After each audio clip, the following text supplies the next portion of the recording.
Marcos capítulo 12. Quero dizer para vocês que eu não falei para o Rochael sobre o que eu ia pregar hoje, nem ele me falou sobre...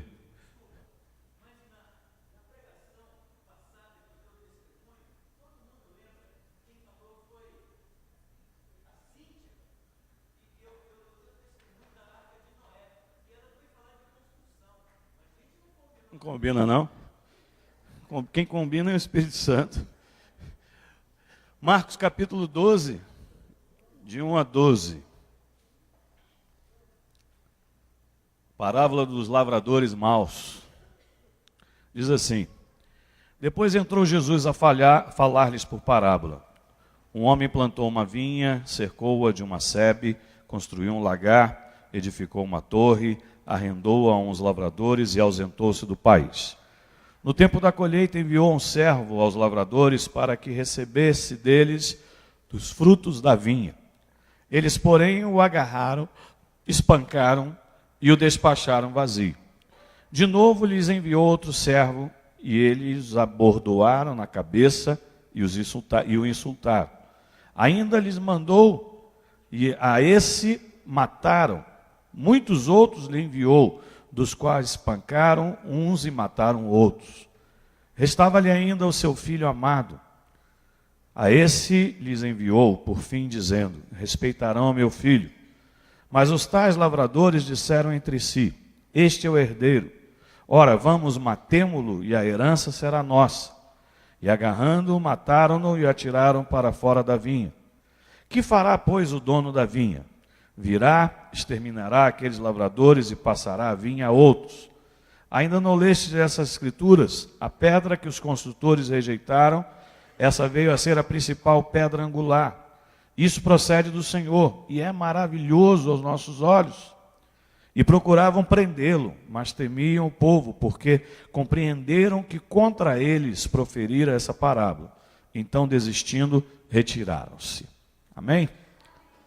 Queridos, uma coisa que eu tenho observado na palavra de Deus, e principalmente no Evangelho, principalmente nas palavras de Jesus, é a preocupação do nosso Senhor com encontrar frutos em nós.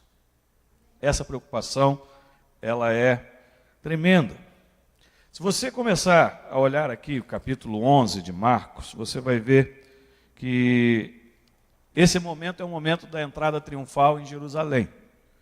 Jesus, ele caminha para Jerusalém, sai de Betânia, né? E na caminhada, muitas curas são feitas, muitas coisas acontecem, mas acontece um fato muito interessante. Capítulo 11, versículo 12, acontece um fato de Jesus procurar frutos numa figueira com folhas e nela não achar. E virar para ela e dizer que nunca mais ninguém ia colher frutos daquela árvore. E ele continua a sua caminhada para Jerusalém, chega a Jerusalém, é recebido, vai para o templo, purifica o templo, há aquela confusão toda em que ele chicoteia os vendilhões do templo, e sai de novo de Jerusalém e passa naquele lugar onde ele tinha visto aquela figueira, e os discípulos observam que a figueira havia secado, até a raiz, morrera. E Jesus dá aquela lição sobre o poder da fé, né? Sobre lançar um monte, falar a um monte iria se lançar ao mar. E ele volta para Jerusalém e entra no templo, e os escribas, os fariseus, os saduceus, os anciãos do templo, chegam até ele para confrontá-lo e começam a falar com que autoridade ele fazia as coisas que fazia. E de repente Jesus vira para eles e faz uma pergunta, deixa eles numa sinuca de bico, dizendo assim: eu vou fazer uma pergunta para vocês, se vocês me responderem, eu vou responder vocês também. Ele diz assim: o batismo de João, ele é do céu ou é da terra? E eles ficam receosos de responder, porque se respondesse que era do céu, poderiam ser arguídos por que eles trataram João Batista daquela forma, se eles reconheciam que o batismo dele era do céu. E se ele respondesse que era da terra, eles poderiam receber uma represália do povo, porque o povo olhava João Batista como um profeta. E eles não respondem, eles dizem que não sabem, e Jesus também não responde, e logo em seguida ele fala essa parábola aqui, que nós lemos. A parábola dos lavradores maus. E é interessante que ele volta a falar sobre a questão dos frutos, né? Ele volta a falar sobre a questão dos frutos. Sim, outras passagens, diversas outras passagens. Eu sou a videira verdadeira, meu pai é agricultor, vós sois os ramos, né? Se o ramo der fruto, eu vou limpar para que dê muito mais fruto. Se não der fruto, eu vou cortar e vai ser lançado no fogo. E vários outros, ele fala sobre isso. E isso tem falado ao meu coração. A minha penúltima pregação aqui na igreja, eu falei um pouco disso na quarta-feira, sobre essa questão de frutos, de você frutificar a 30, a 100, aquilo que Deus quer que a gente faça. E essa questão, ela é muito séria, irmãos. Ela é muito séria. Porque quando eu olho esse texto aqui e os outros textos que falam de frutos, sempre esses textos eles vêm acompanhados com promessas para aqueles que frutificam e com ameaças para aqueles que não frutificam. Não há como dissociar isso. Não há como você tampar os olhos para isso. E quando você olha esse texto aqui, você vê que Deus prepara uma vinha, Deus prepara tudo que você necessita, tudo que nós precisamos para frutificar. Uma hora nós somos chamados e somos colocados na posição da árvore que vai frutificar, outra hora nós somos colocados na posição daqueles que vão cuidar dessa vinha. E sempre a ênfase está nos frutos. A ênfase está na colheita. A ênfase está na hora de nós estarmos prestando conta. E eu acho muito interessante a iniciativa de Deus de preparar a vinha. Deus estabeleceu todas as condições para que nós sejamos frutíferos, ou para que nós apresentemos frutos. Isso é uma iniciativa de Deus. Por nós mesmos, nós não podemos fazer isso, mas se nós buscarmos a iniciativa de Deus, os parâmetros de Deus, a direção de Deus, nós vamos entrar nesse processo. Nós vamos frutificar. Outra coisa que eu vejo muito clara nesse texto aqui, Deus estabeleceu tempos. Não é que você aceitou Jesus, você entrou na igreja, você entrou no reino de Deus e você já é requerido nos frutos. Não é assim. Deus estabeleceu tempos. Tem tempo de colheita. Tem tempo de colheita. Na hora que você foi demandado para ser colhido, para serem colhidos os frutos, você precisa apresentar frutos. Tem tempo de colheita. Outra coisa que eu vejo aqui, Deus cobra a apresentação desses frutos de tempo em tempo. Tempo certo para você apresentar esses frutos. E Ele manda servos, né? Está dizendo aqui, Ele mandou servos, e quando Ele fala de servos aqui, eu vejo isso como homens. Deus quer que nós apresentemos frutos que possam ser colhidos pelos homens que chegam até nós, pelos homens que nós convivemos, aqueles que nos procuram, e também Deus quer que nós apresentemos frutos diante dEle, porque tem uma hora que Ele manda o próprio Filho, né? Tem uma hora que Ele manda o próprio Filho. O próprio Senhor chega procurando frutos em nós, e nós temos que ter esses frutos. Nós temos que apresentá-los na presença do Senhor. Se somos filhos de Deus, se somos reino de Deus, se somos lavoura santa do Senhor, precisamos produzir frutos próprios. Frutos próprios. Tem uma expressão em Tiago que eu acho muito interessante, né? E eu quero que você abra sua Bíblia lá em Tiago. Vamos para Tiago, capítulo 3. Lá no versículo 18, tem uma expressão que eu acho muito interessante. Ele fala assim, fruto da justiça. Fruto da justiça. Talvez você esteja se perguntando, ou já se perguntou alguma vez, como eu me perguntei esses dias, o que eu tenho que apresentar? Não é? O que eu tenho que ter? O que Deus demanda de mim que eu possa chamar de frutos que sejam agradáveis a Ele, ou frutos da justiça? Às vezes a gente não entende isso. Será que eu tenho que pregar muito? Será que eu tenho que ministrar muito louvor? Será que eu tenho que me empenhar na obra do reino? Será que eu tenho que ler muito a palavra? Será que eu tenho que orar muito? Será que isso é o fruto que Deus quer demandar de mim, que Deus quer colher em mim? Eu comecei a meditar sobre isso, comecei a orar nesse sentido, e Deus me mostrou algumas coisas, muito mais práticas, né? E talvez muito mais simples do que essas coisas que eu falei aqui, né? Porque nem todos têm o dom de pregar, nem todos têm o dom de ministrar um louvor, nem todos têm o dom disso, daquilo. Orar todos podemos, ler a palavra todos podemos, evangelizar todos podemos. Mas eu creio que quando o Senhor, Ele trata dessas questões de frutos, Ele está tratando de questões que são muito mais práticas, questões que têm a ver com a nossa prática de vida, questão que tem a ver com a maneira que nós somos nesse mundo e com a maneira que nós nos portamos nesse mundo. Eu acho interessante quando você olha Jesus lá atrás, inquirindo, né, os fariseus, inquirindo os escribas, e quando ele faz aquela pergunta parece enigmática para eles, né? O batismo de João, ele é do céu ou ele é da terra? E a gente diz assim, poxa vida, por que Jesus fez essa pergunta, né? O que isso tem a ver com fruto? Eu creio que quando Jesus fez aquela pergunta, ele estava fazendo um contraste que aqui Tiago também faz. Porque aqui Tiago, ele está falando de alguma coisa do alto e alguma coisa da terra. Ele está falando aqui nesse texto, a partir do versículo 12 até o versículo 18, acerca de uma sabedoria que é do alto, de uma sabedoria que é da terra. Em outras palavras, Jesus estava virando para aqueles homens dizendo assim, a sabedoria de João Batista, ela é do alto ou é da terra? A sabedoria de vocês é do alto ou é da terra? A minha sabedoria é do alto ou é da terra?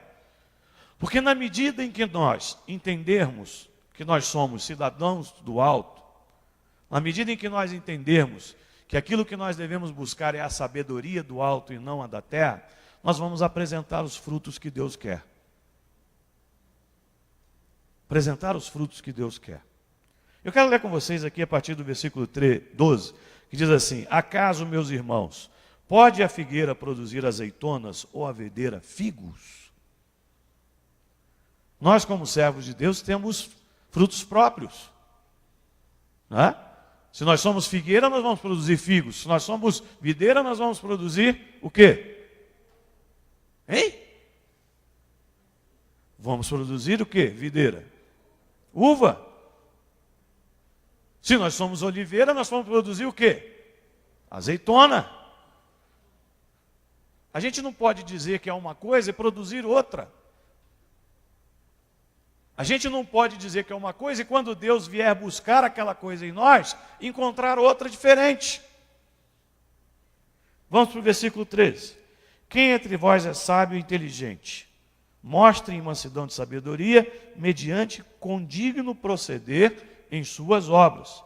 Se pelo contrário, estendem em vosso coração inveja, amargura e sentimento faccioso, nem vos glorie disso, nem mintais contra a verdade. Essa não é a sabedoria que desce da onde? Lá do alto.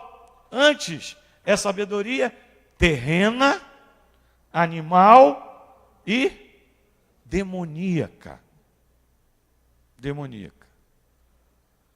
Pois onde há inveja e sentimento faccioso, aí há confusão e toda espécie de coisas ruins. A sabedoria, porém, lá do alto, é primeiramente pura, depois pacífica, depois indulgente, tratável, plena de misericórdia e de bons frutos, imparcial, sem fingimento.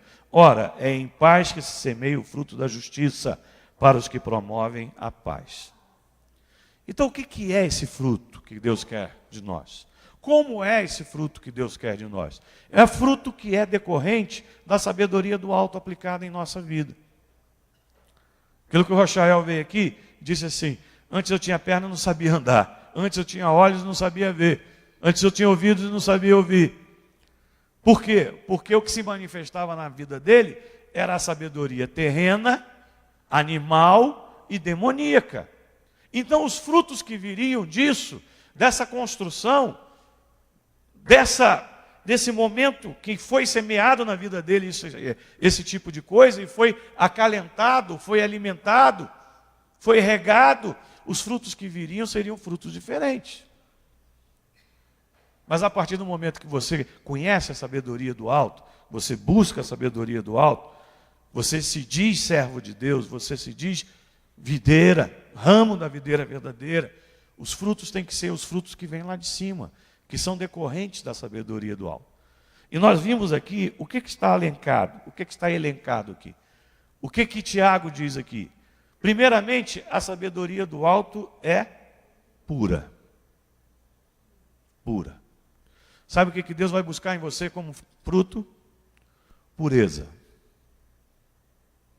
Santidade. Santidade. Pureza. Integridade. Integridade. Deus vai buscar isso em nós. Em nós. Nós vivemos num mundo onde todas as coisas são misturadas. Você já viu isso? Você já viu isso? Um mundo que prega que todos os caminhos levam a Deus. Não importa. Um mundo e que é pautado pela mídia, um mundo que faz uma mistureba total, né? Agora mesmo está começando uma nova novela da Globo aí, já fizeram o Globo Repórter no Tibete, aí vai misturar budismo com espiritismo, com um monte de ismo, e a coisa vai, e aquela coisa miscelânica, né? Aquela coisa terrível que você não sabe quem é quem ou o quê. Uma mistura total. Deus vai buscar em nós pureza. Pureza. Nós somos noiva do Senhor. Quantos aqui são noivas do Senhor? Ele vai buscar uma noiva que seja pura, sem mácula, lavada pela palavra. Não há mistura. Pureza, santidade. E é engraçado que tanto Deus procura isso em nós, como os homens procuram isso em nós. Os homens estão tão cansados dessa mistura toda que tem aí, dessa confusão toda que tem aí, que eles demandam de nós pureza, santidade. Santidade. Outro dia eu estava no meu trabalho, e eu tenho um colega lá que ele vive me encarnando, vive falando, pastor, sei o que, aquele negócio todo, que vocês sabem o que acontece por aí, né? Vocês sabem o que acontece, né? Aí eu falei uma coisa lá, e ele olhou para mim assustado, disse assim, olha, eu esperava ouvir isso de qualquer pessoa, menos de você. Aquilo que eu falei para ele soou estranho, porque ele não estava acostumado a ouvir aquele tipo de coisa de mim. E eu tive que sentar com ele e explicar para ele por que eu estava falando daquela forma com ele. E por que eu estava dizendo aquilo. O mundo aí fora, ele prescinde, ele cobra de nós um comportamento diferente. Sabia disso? Eles esperam de nós um comportamento diferente. Eles estão ávidos por acreditar numa coisa pura. Estão ávidos por ter esperança de uma coisa pura. E essa palavra de Jesus que diz que manda os servos buscar os frutos no tempo da colheita, eu vejo como isso que está acontecendo. Deus de vez em quando manda homens e mulheres procurar frutos em nós. E isso, essa pureza, é uma coisa que precisa ser demandada. Eu vi um filme há um tempo atrás, não sei se vocês viram, um filme chamado Ouro Negro. Ganhou Oscar, ganhou muitos Oscars. Um filme horrível, estranho. Um filme que tem um rapaz que é pastor, né? Pastor avivalista, e o outro que é explorador de petróleo. E o filho desse explorador de petróleo sofre um acidente. E no final do filme, eu fui entender, no final do filme o cara mata o pastor, entre aspas. Eu fui entender no final do filme, e o cara era cético, o cara era crítico, o cara era isso, o cara era aquilo, o outro, sempre provocando o pastor, sempre provocando aquilo. E no final do filme eu fui entender. O drama dele aqui era o seguinte, é que ele queria acreditar que aquilo que o pastor pregava era verdadeiro. E ele sempre fustigou o pastor em cima disso. E no dia que o pastor deixa de ser puro aos olhos dele, deixa de ser integral aos olhos dele, porque sucumbe a um suborno, sucumbe a coisa que confessa que aquilo que ele fazia era enganação, ele mata o pastor. Ele mata o pastor. Tamanha era a sede dele, desse ideal de pureza, de encontrar fruto naquele homem. A nossa vida é assim, irmãos. O mundo aí fora, ele quer ver pureza, sabia? Ele quer olhar para o teu casamento e ver um casamento santo, ver um casamento diferente. Ele quer olhar para o jovem da igreja e ver um jovem santo, ver um jovem diferente. Quer olhar para a menina da igreja e ver uma menina santa, uma menina diferente. Quer olhar para o servo de Deus e ver um homem íntegro. Quer olhar para a mulher de Deus e ver uma mulher íntegra. Não quer ver uma coisa misturada. É esse tipo de fruto que Deus busca em nós. É esse tipo de fruto que o mundo aí fora busca em nós. É esse tipo de fruto que Jesus não achou naqueles religiosos. E foi tão explícito a ponto deles entenderem que estava falando contra eles, que estava condenando eles. Se Deus vier buscar pureza em você no dia de hoje, o que Ele vai encontrar? Você vai encontrar em você uma pessoa misturada? Alguém que se diz servo de Deus, alguém que se diz crente no Senhor Jesus Cristo, mas vive uma vida misturada, uma vida sem pureza. Eu não estou falando para nós virarmos ascetas, né? Para nós irmos para um mosteiro, para nós nos separarmos, para nós... Não, eu estou falando o seguinte, que a gente tem que viver uma vida pura, dentro dos princípios do Senhor. Dentro dos princípios. Dentro dos princípios. Meu casamento tem que ser santo. Meu casamento tem que ser modelo. Tem que ser modelo. Sexta-feira eu fui com um colega meu no Detran do Paranoá fazer a vistoria e a transferência do meu carro. Né? E ele foi comigo. E nós estávamos lá conversando, e eu perguntei para ele assim, como é que está teu casamento? Ele falou assim, marrom. Eu falei, marrom? Ele, marrom menos. Já teve negro, agora está marrom. Melhorou. Né? Eu falei, rapaz, você precisa melhorar, cara. Eu falei, eu já melhorei muito, mas minha mulher, misericórdia. Misericórdia. Mas, eu estou conformado. Eu já conversei com um monte de amigos. É tudo igual. Os casamentos são todos assim. Todos desse jeito. Aí eu virei para ele e falei assim, rapaz, você me conhece. Conhece eu, conhece minha esposa, você conviveu comigo muito tempo. Meu casamento não está marrom não, bicho. Meu casamento não está marrom não. Tive agora em Punta Cana e tá marrom não, o negócio tá bom, 30 anos de casado, e não tá marrom não. Crente não pode ter casamento marrom. O mundo aí fora quer ver isso. Se tá marrom, procura ajuda. Procura ajuda. Tem gente que vai chegar ali e vai limpar, né, ao redor da planta, vai ajudar você a adubar, vai ajudar você a cortar o que precisa ser cortado, a limpar o que precisa ser limpado, limpo, né? Mas o teu casamento tem que dar fruto de pureza. Porque o Senhor nos exige isso. O Senhor busca isso em nós. E o mundo busca isso em nós.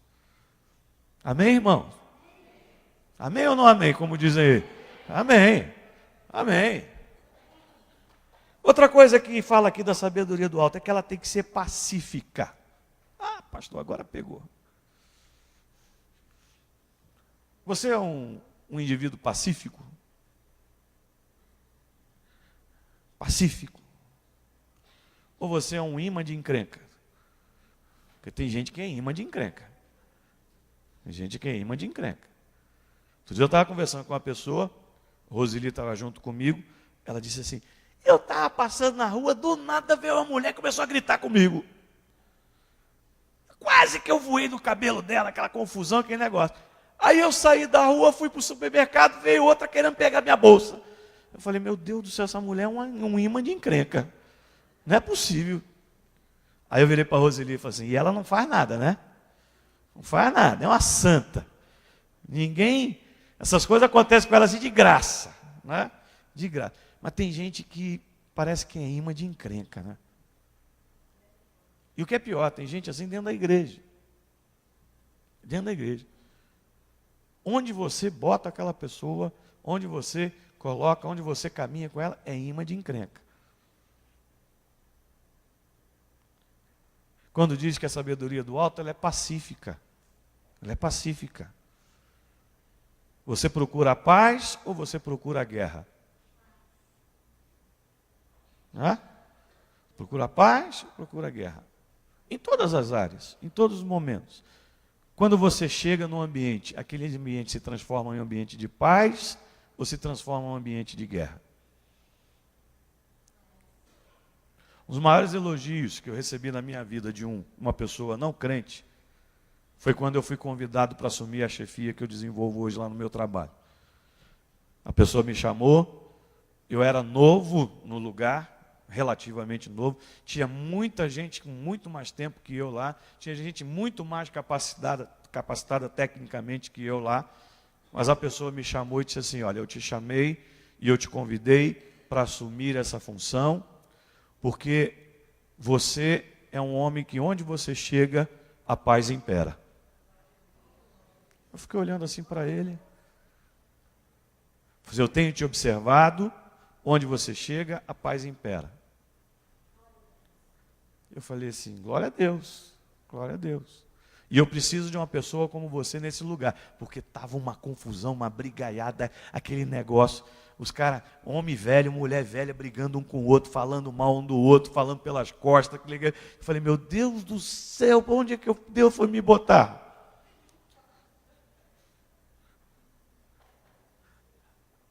Aí ele disse assim, eu preciso de você ali, porque você, onde você chega, a paz reina. E eu preciso de paz nesse lugar. Aí eu fui para lá. Fui para lá. Comecei a trabalhar. Um lugar onde ninguém queria ir trabalhar antes. Hoje todo mundo quer ir para lá. O que eu fiz? Simplesmente apresentei o fruto. Simplesmente apresentei fruto. Fiz nada demais. Nada demais. Então, irmãos, os homens vêm procurar paz em nós, sabia? Paz em nós. Já pensou, você no ambiente de trabalho, você na sua casa, né? Você esposa, você mãe, dentro de casa, teu filho, teu marido, fica dizendo assim, ah, meu Deus, quando ela não está em casa é uma paz. Mas quando ela chega, que testemunho é esse? Que fruto é esse? Já viu essas pessoas que conseguem transtornar o ambiente? Transtornar. Não é fácil. Não é fácil você conviver. Mas o servo de Deus, ele é pacífico. Ele é pacífico. Ele apresenta esse fruto. Na sabedoria do alto, não na sabedoria terrena, animal, demoníaca. A sabedoria terrena, animal, demoníaca diz que você sempre tem que ter razão. E para defender a sua razão, você passa por cima dos outros, você faz o que acontece, você usa de artimanha, você usa de chantagem, você faz isso, você faz... Não. Não é necessário você sempre ter razão. É necessário você ser pacífico, você ter paz. Melhor coisa é você ter paz em casa.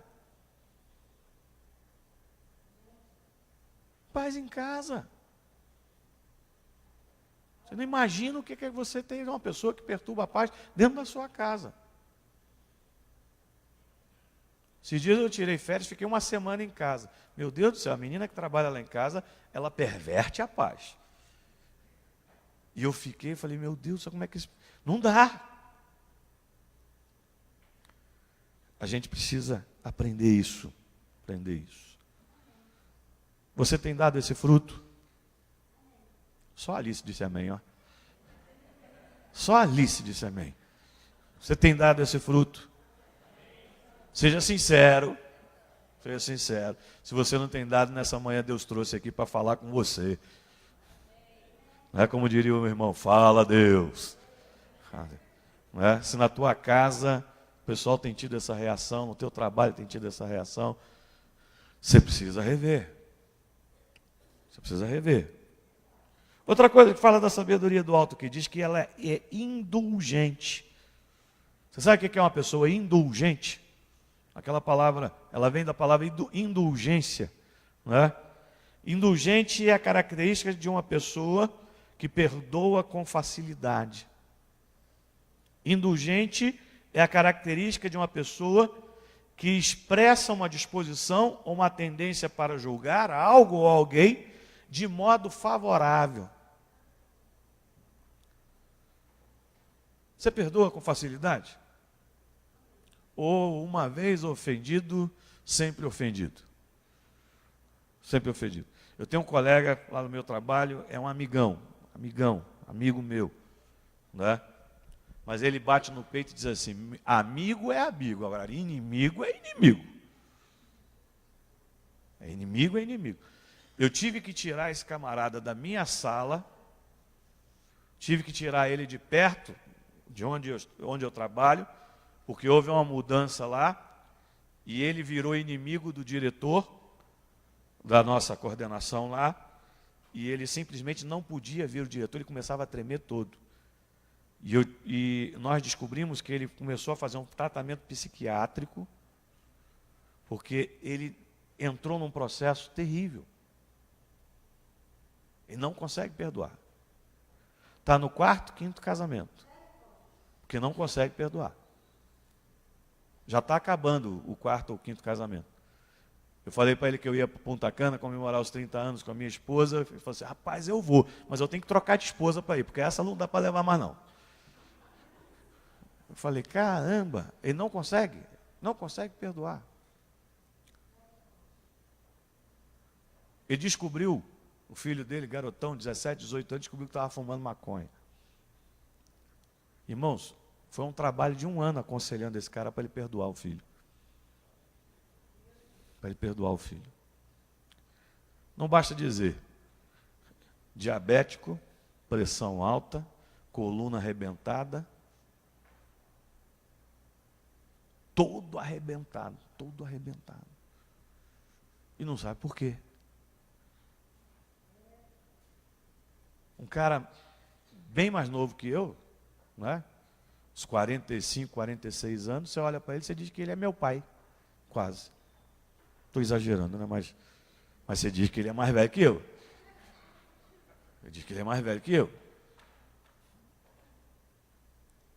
Você quer isso para a sua vida?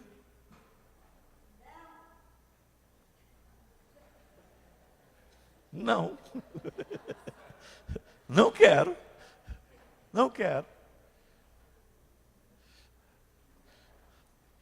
Deus quer encontrar esse fruto em nós. E os homens querem encontrar esse fruto em nós. Você é uma pessoa indulgente? Você perdoa com facilidade? Porque ofensas, irmãos, vão vir. E vão vir de pessoas que você ama. Vão vir de pessoas que você, né, acharia que seria a última na face da terra a fazer uma ofensa contra você. Vão vir. Não tem jeito.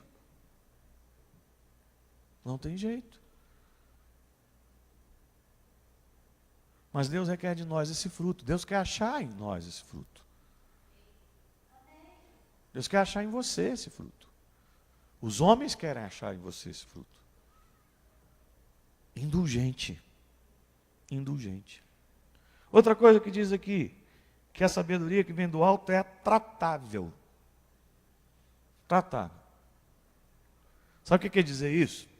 Quer dizer que Deus quer que nós sejamos dispostos a sermos transformados. Né? Qual é o nosso lema da nossa igreja? Deus está aqui transformando-nos para transformar. Uma pessoa tratável é uma pessoa passível de ser transformada. É uma pessoa que demonstra a capacidade de ser tratada, a capacidade de ser transformada, a disposição de aprender, a disposição de ser aconselhado, a disposição de mudar, a disposição de ser transformado. Ontem eu estava conversando com o pastor Flávio lá no casamento da filha do pastor Josué, a Ana Carolina, casou-se ontem.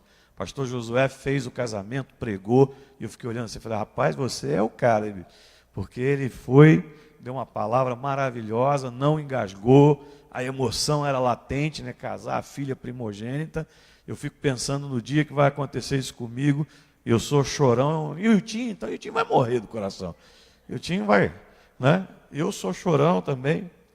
E nós estávamos lá conversando, e ele falando, e a gente falando, ele disse assim, a gente falando sobre casais, e ele disse assim, pastor Nilton, eu teria muita dificuldade de desenvolver o ministério que o pastor Léo desenvolve com casais.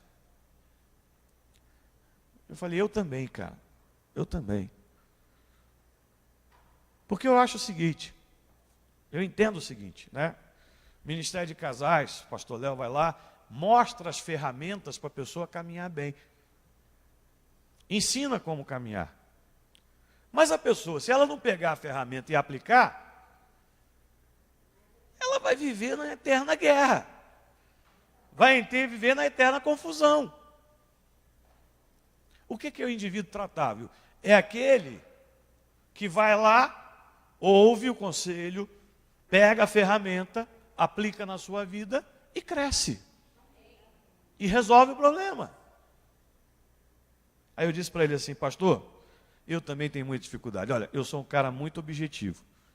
As pessoas me procuram, contam os seus problemas, eu vou lá e aconselho. Falo assim, meu irmão, faz isso, isso, isso, isso, isso.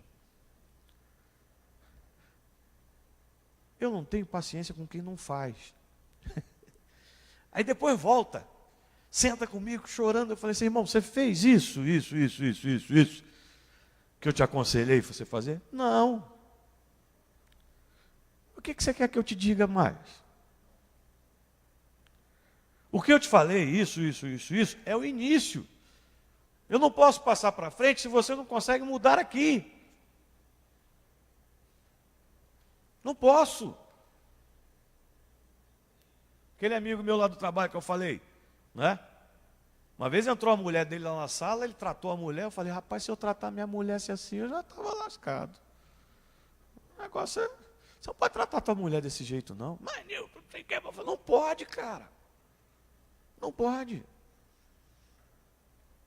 Aí outra vez que a mulher dele foi lá, já tratou diferente. Eu falei, você aprendeu, né? Você aprendeu, né? Você vai colher os frutos lá na frente. Mas tem gente que não é tratável. Não é tratável. Está dentro da igreja e não é tratável. Está ouvindo e não é tratável. Não aprende nunca. Não aprende nunca. Quando Deus vem procurar os frutos, não acha. Por quê? Porque não há crescimento, não há evolução. Simplesmente porque não apresenta isso. Não tem a capacidade de ser transformado. Ser transformado. Nosso irmão Rochael vem aqui dar esse testemunho, né? Eu conheci o Rochael quando ele chegou na igreja. E uma das expressões que ficaram mais marcadas no meu coração foi do nosso irmão João, falecido, e marido da irmã Sinhá, que era diácono aqui na igreja, quando o Rochael chegou na igreja. Né? Se você vê uma foto do Rochael, quando ele chegou na igreja, uma foto hoje, você se assusta. E um dia eu estava conversando com o irmão João, e ele virou para mim e falou assim: pastor, como Deus é bom, né? Eu falei, eu também acho que Deus é bom. Mas por que você está falando isso? Eu falei, o Rochael. Eu conheci o Rochael antes dele levar 3 tiros. Pastor, o Rochael era um lixo. Você sabia dessa expressão do irmão João? Rochael era um lixo. Falei assim, mas Jesus recicla lixo.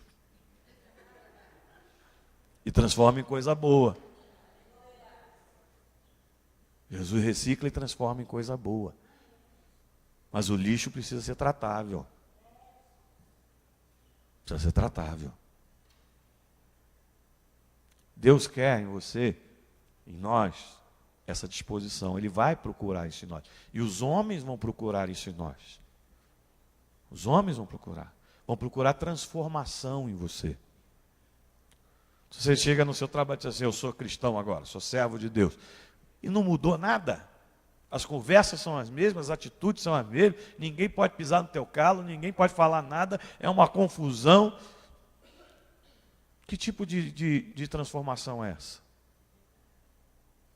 Teu linguajar é o mesmo, né? Tem que melhorar, tem que mudar. Ontem eu estava ouvindo o jogo do Fluminense, né? Estava lá deitado, botei meu radinho, eu boto o radinho debaixo do travesseiro para dormir. E fico ouvindo. Aí estava ouvindo o jogo do Fluminense. O Fluminense virou o jogo, ganhou de 2-1, para minha mulher ficar feliz, né? Que é torcedora do Fluminense, não é? Ninguém é perfeito, ninguém é perfeito. Como diz o outro, o importante é ter saúde, né? Ninguém é perfeito.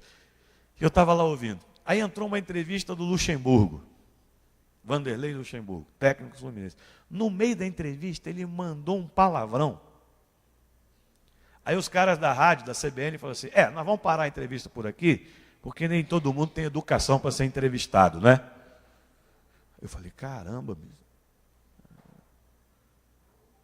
nossos ouvintes não têm obrigação de ouvir essas coisas, esses impropérios. Eu falei, caramba, legal, gostei da atitude da rádio. Por que eu estou falando isso? Você se entrega a Jesus, você se converte ao Senhor e continua com o mesmo linguajar? Não há transformação? Tem que parar. Tem que policiar. Com as mesmas conversas de antes. Tem que ser tratável. Tem que haver transformação. Amém, irmãos? Glória a Deus. Ainda bem que não foi só a Alice que falou amém agora. Outra coisa que diz aqui, a sabedoria do alto, ela é plena de misericórdia e de bons frutos.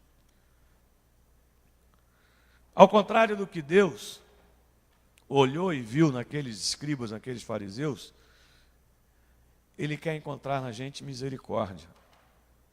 Pleno de misericórdia. Em outras palavras, Ele não quer encontrar em nós legalismo. Legalismo. O legalista é o pior indivíduo para Deus.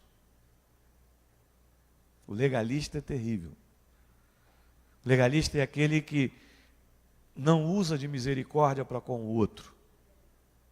Ele bate no peito e diz, eu sou santo. Você é publicano. E quando o outro pisa na bola, meu irmão, ele é implacável. Ele é implacável. Ele é implacável. Recentemente eu vi uma situação de um pastor, grande amigo meu. O cara implacável, implacável com todo mundo. Com quem errava, ele... E um pastor de uma igreja de 3.000 membros, implacável com os outros pastores, implacável com os obreiros, implacável, regime de quartel na igreja, aquela confusão. Se alguém pisasse na bola, meu irmão, ele era do tipo assim, chegou um pastor de uma outra igreja, que separou na outra igreja, né? Casou de novo, aí chegou para a igreja dele. Você vem cá, senta aqui que eu vou te ensinar a ser homem. Era nesse nível. Nesse nível. Truculento. A expressão é essa. A expressão é essa. Irmão, esse cara caiu. O dia que esse cara caiu, rapaz, já viu Judas em sexta-feira 13? Sexta-feira Santa? A gana que a turma partiu para cima dele? Foram malhar o Judas. No dia que no presbitério de pastores comunicaram, aquele pastor que ele disse que ia ensinar a ser homem, foi o primeiro que correu na porta, botou o dedo na cara dele e disse assim: e agora, cara, quem que vai ensinar quem é ser homem?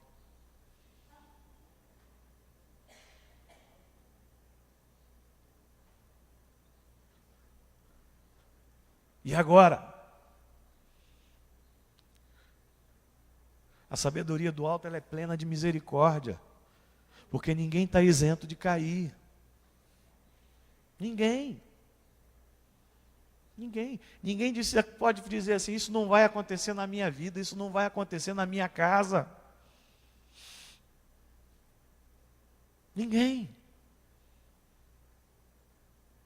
Nós não conhecemos os corações dos outros, muito menos o nosso, porque a Bíblia diz que o nosso coração é enganoso.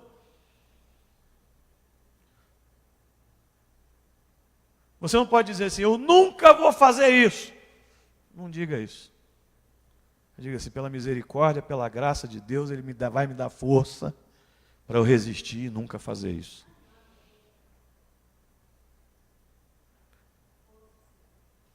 Pleno de misericórdia. Porque o nosso Senhor Jesus ensina que os misericordiosos alcançarão misericórdia. Deus me livre de ter uma igreja legalista. Deus me livre que você seja um cristão legalista. Deus nos livre disso. Deus nos livre disso. Eu já preguei aqui sobre isso, basicamente sobre esse tema da misericórdia.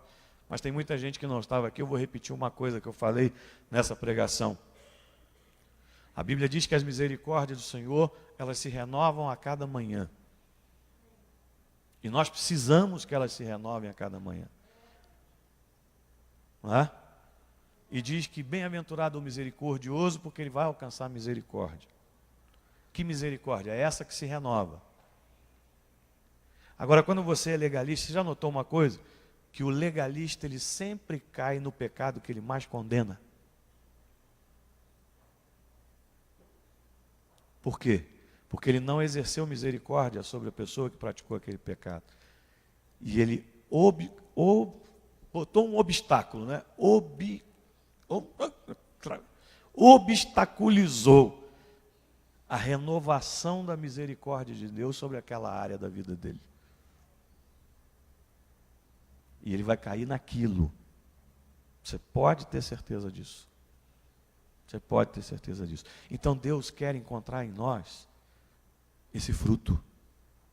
Quer que nós sejamos plenos de misericórdia. Amém? Outra coisa, diz aqui que ela é imparcial. Sabe o que quer dizer imparcial? O que é certo é que é certo. O que é errado é errado. Não importa quem pratique. O que é certo, o que é errado é errado. Esse princípio vale para o outro, mas não vale para mim. Esse princípio vale para o outro, mas não vale para o meu filho. Esse princípio vale para o outro, mas não vale para o meu marido. Esse princípio vale para o outro, mas não vale para o meu pai. Não. Esse princípio vale para todos. Para todos. Imparcial. Imparcial. Uma coisa que Deus quer de nós é coerência. Coerência. Não é? Pastor, amigo meu, já um senhor, aí faleceu a esposa de um dos pastores auxiliares da igreja dele. Aí ele chamou o pastor, depois que passou, ele disse assim: ó, casar, você vai pensar em casar, no mínimo daqui a 3 anos. Eu disse, que é isso, pastor? Não, eu não admito que pastor da minha igreja, que fique viúvo, case antes de 3 anos. Tá bom. Lá foi o irmãozinho, 3 anos, jejum, oração, pano de saco, cinza na cabeça, 3 anos. Um belo dia, quem fica viúvo? O pastorzão principal. 3 meses depois, o que acontece? Já está namorando. Aí o outro que ficou 3 anos lá, só contemplando a terra prometida de longe, né? Foi em cima dele. Pastor, que negócio é esse, pô? Para mim é 3 anos, para o senhor é 3 meses? Não, meu irmão, o senhor tinha tempo para esperar 3 anos. Eu não tenho tempo para isso, não.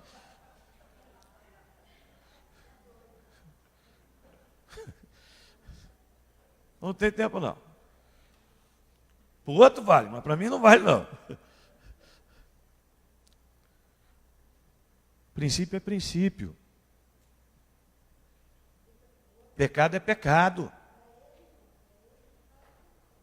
Nós temos que ser imparciais.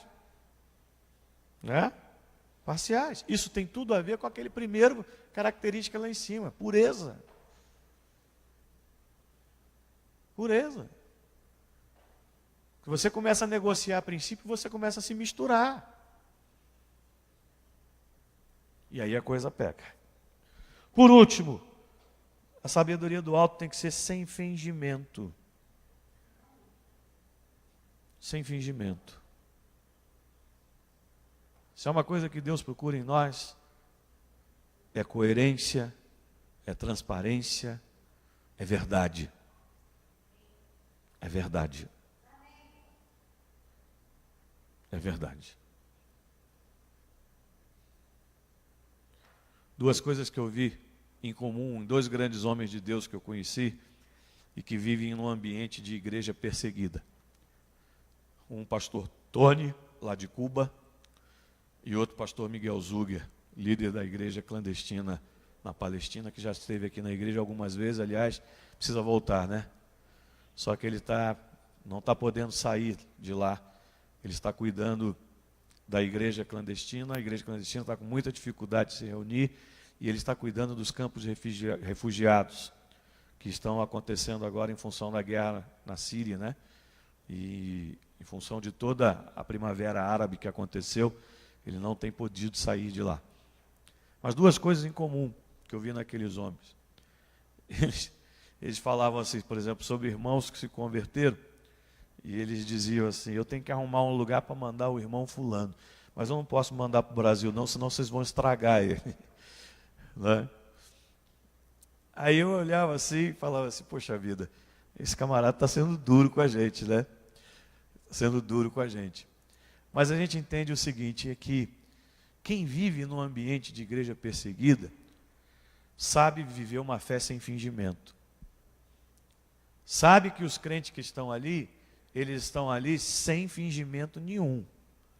Porque eles não têm margem para fingir. Eles não têm margem, porque eles estão ali comprometidos com a própria vida.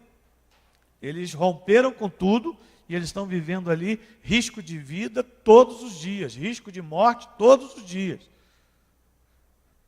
Então não dá para fingir. Aí eu ouvi alguém falar assim, quem dera a igreja brasileira fosse perseguida, né, para a gente saber quem seriam os fiéis sem fingimento. Aí eu comecei a perguntar, falei assim, será que eu seria classificado nesses, hein?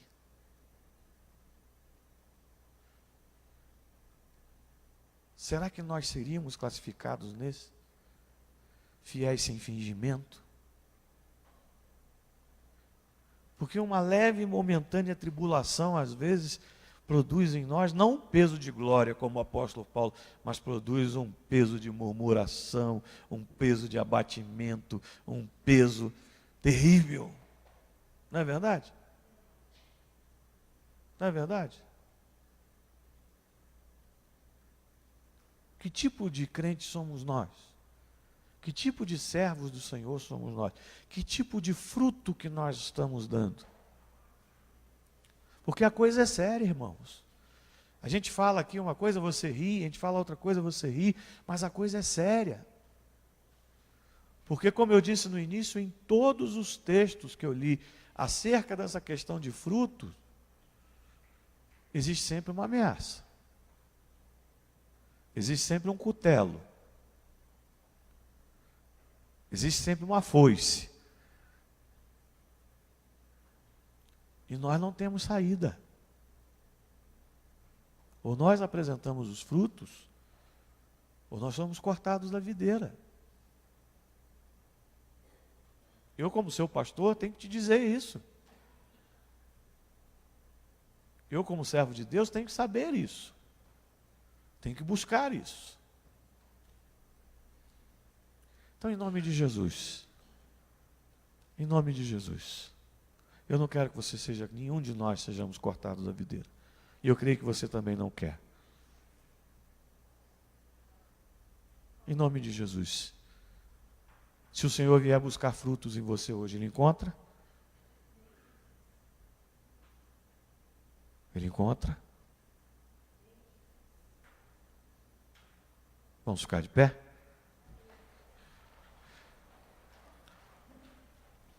Leva essa palavra para casa. Releia esses textos. Onde é que eu preciso melhorar? Onde é que eu preciso apresentar os frutos na presença do Senhor? Vamos orar? Pai querido, eu quero abençoar a vida do meu irmão, da minha irmã nessa manhã. Tua palavra, ela foi clara, ela foi direta, ela foi instrutiva aos nossos corações. Nós possamos verdadeiramente, Senhor, aprender a tua vontade, aprender o teu querer, aprender a tua direção, aprender os seus critérios, Senhor. Possamos viver uma vida segundo os seus critérios. Nós não queremos ser árvores infrutíferas, Pai. Nós não queremos ser lavradores negligentes. Nós queremos ser servos bons e fiéis. Nós queremos produzir muito fruto. Nós queremos agradar ao nosso Senhor. Nós não queremos matar as pessoas que vêm buscar fruto em nós. Nós não queremos matar Jesus quando Ele vem buscar fruto em nós. Matar no sentido de alijá-lo da nossa vida. Mas nós queremos que Ele venha e encontre frutos. Que o Senhor se alegre conosco. O Senhor possa olhar e ver esses frutos e trabalhar em nós para que nós possamos dar mais frutos ainda. Eu quero abençoar a vida do meu irmão, da minha irmã, as famílias da tua casa, clamar que as nossas casas sejam casas de paz, casas de pureza, Senhor, casas de integridade, casas sem fingimento, casas tratáveis, tudo isso, Senhor, casas plenas de misericórdia, tudo isso nós buscamos em Ti. Que o Senhor possa olhar por nós, o Senhor possa nos abençoar, em nome do Senhor. Amém. Aleluia. Amém? Dá um abraço ao seu irmão aí, diga para ele, vai em paz em nome de Jesus. Quero ver frutos na sua vida. Quero ver frutos na sua vida, em nome do Senhor. Amém.